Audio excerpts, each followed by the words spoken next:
عدل اور قارہ کے چند منافق رسول پاک صلی اللہ علیہ وسلم کی خدمت میں حاضر ہوئے اور کہنے لگے کہ ہمارے ساتھ چند مبلغ روانہ کر دیجئے جو ہم لوگوں کو دین کی باتیں سکھایا کریں اور ہم لوگ شریعت کے احکام سیکھ لیں۔ حضور پاک صلی اللہ علیہ وسلم نے اپنے 10 اصحاب جن کے سردار حضرت عاصم بن ثابت رضی اللہ تعالی عنہ تھے ان کے ہمراہ روانہ کر دیے۔ یہ لوگ جب مقام رجی پر پہنچے تو منافقین نے بدعہدی کر کے قبیلہ بنو لحیان کے 200 آدمیوں کو ساتھ ملا کر ان 10 صحابہ پر حملہ کر دیا۔ حضرت عاصم رضی اللہ تعالی عنہ اپنے 7 ساتھیوں کے شہید ہو گئے، اور حضرت عاصم نے شہادت سے قبل یہ دعا پڑھی کہ اے اللہ، میں نے تیرے دین کی حمایت میں جان دی، اب تو ان کافروں کے ہاتھ سے میرے بدن کو بچا، یعنی میری لاش ان کے ہاتھ نہ لگے۔ چنانچہ منافقین حضرت عاصم کا سر کاٹنے کے ارادہ سے آگے بڑھنے لگے تو اللہ تعالیٰ نے فوراً شہد کی مکھیوں کا ایک لشکر بھیج دیا، جنہوں نے حضرت عاصم رضی اللہ تعالی عنہ کی لاش مبارک پر پردہ ڈال دیا اور کسی کافر کو پاس بھٹکنے نہ دیا۔ جب رات ہوئی تو خدا تعالیٰ نے ایک سیلاب ایسا بھیجا کہ حضرت کے بدن مبارک کو بہا کر لے گیا اور کافر خائب و خاسر پھرے۔ یعنی اس سے سبق کیا ملا کہ صحابہ کرام رضوان اللہ تعالی علیہم اجمعین دین کی خاطر زندہ رہے اور دین ہی کی حمایت میں وہ جان بھی دیتے رہے، اور یہ بھی معلوم ہوا کہ رسول اللہ صلی اللہ علیہ وسلم کے یاروں سے دشمنی و عداوت منافقین کا کام ہوتا ہے۔ یعنی جو لوگ منافقین ہوتے ہیں وہ رسول پاک کے یاروں کے ساتھ دشمنی کرتے ہیں، ان کے ساتھ منافقت کرتے ہیں۔ اور عدل اور قارہ کے چند منافقین حضور صلی اللہ علیہ وسلم کی خدمت میں حاضر ہو کر 10 اصحاب کرام کو بغرض تبلیغ اپنے ہمراہ لے گئے، اور اس نے راستے میں مقام رجی پر دھوکہ دے کر ان 10 صحابہ میں سے 8 کو شہید کر دیا، اور 2 کو جن کا نام حضرت خبیب اور حضرت زید رضی اللہ تعالی عنہما تھا گرفتار کر کے مکہ لے آئے۔ کہاں لے آئے؟ مکہ لے آئے۔ جب گرفتار کر کے مکہ لے آئے اور قریش کے پاس فروخت کر دیا، یعنی جو لوگ رسول پاک کے دشمن تھے ان لوگوں کے پاس فروخت کر دیا، بیچ ڈالا۔ حضرت خبیب رضی اللہ تعالی عنہ نے جنگ وحد میں حارث بن عامر کو قتل کیا تھا، اس لیے ان کو حارث کے لڑکوں نے خریدا تاکہ باپ کے بدلہ میں قتل کریں۔ چند روز بھوکا پیاسا اپنے گھر میں قید رکھا۔ ایک دن حارث کا بچہ تیز چھری سے کھیلتا ہوا خبیب رضی اللہ تعالی عنہ کے پاس پہنچ گیا۔ انہوں نے بچہ کو زانو پر بیٹھایا، چھری لے کر رکھ دی اور بچے کو کھلانے لگے۔ صحابہ تھے نا، کئی روز سے کھانے پینے نہیں دیے، لیکن پھر بھی دشمن کے بچوں کے ساتھ کیسی محبت کر رہے ہیں کہ اس کے ہاتھ میں تیز چھری تھی، اس لیے چھری لے کر سائیڈ میں رکھ دیے کہیں بچہ ہاتھ نہ کاٹ لے، اور بچے کو کھلا رہے ہیں۔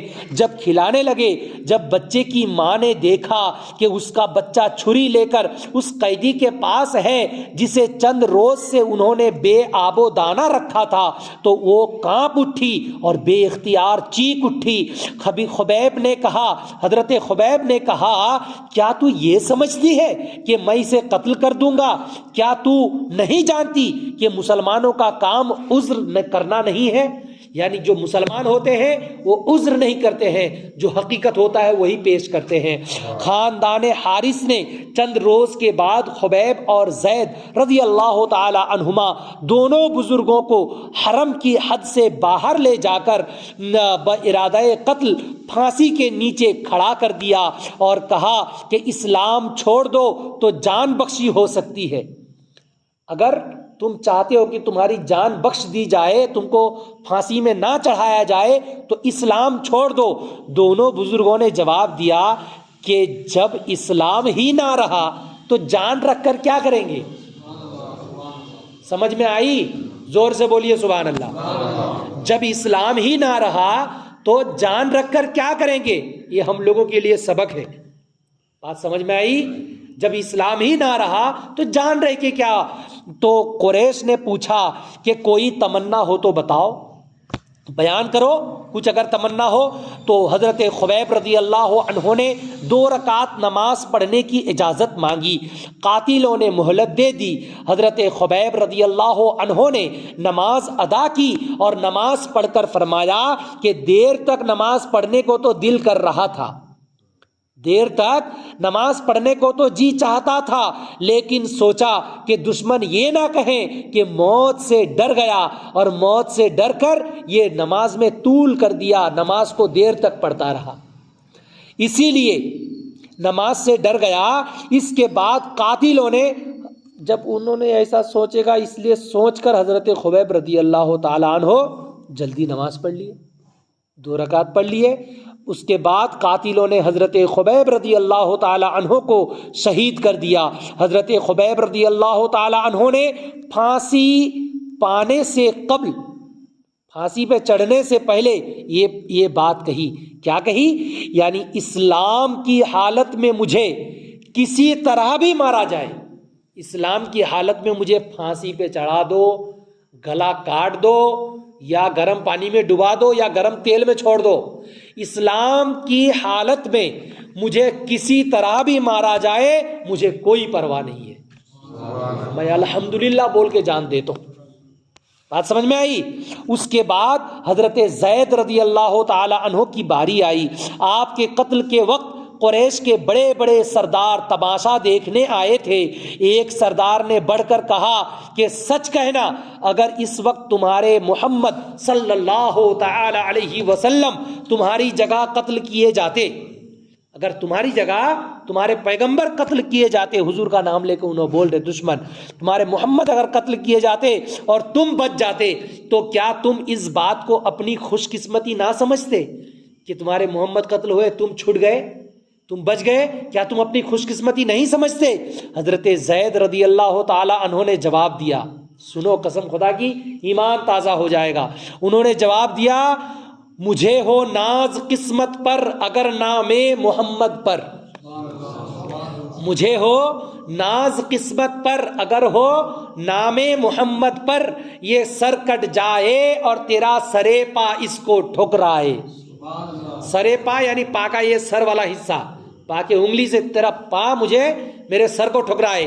مجھے ہو ناز قسمت پر اگر نام محمد پر یہ سر کٹ جائے اور تیرا سرے پا اس کو ٹھکرائے، یہ سب کچھ ہے گوارا پر یہ دیکھا جا نہیں سکتا، یہ سب کچھ ہے گوارا مگر یہ دیکھا جا نہیں سکتا کہ ان کے پاؤں کے تلوے میں ایک کانٹا بھی چبھ جائے، ان کے پاؤں کے تلوے میں ایک کانٹا بھی چبھ جائے، یہ مجھ سے دیکھا جا نہیں سکتا۔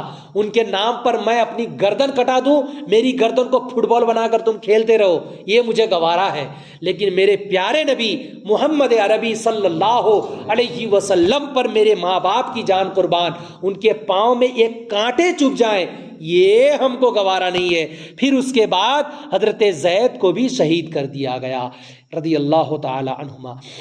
انا للہ و انا الیہ راجعون۔ اس سے سبق کیا ملا کہ صحابہ کرام، دیکھیے یہ جو ہر روز ہم لوگ تقریر سنتے ہیں نا، صرف تقریر سننے سے ہوتا نہیں، اپنی زندگی میں چینجنگ لانا چاہیے، اور جو لوگ سوشل میڈیا کے ذریعے سے سنتے ہیں ان کو بھی کچھ اس سے فائدہ حاصل کرنا چاہیے۔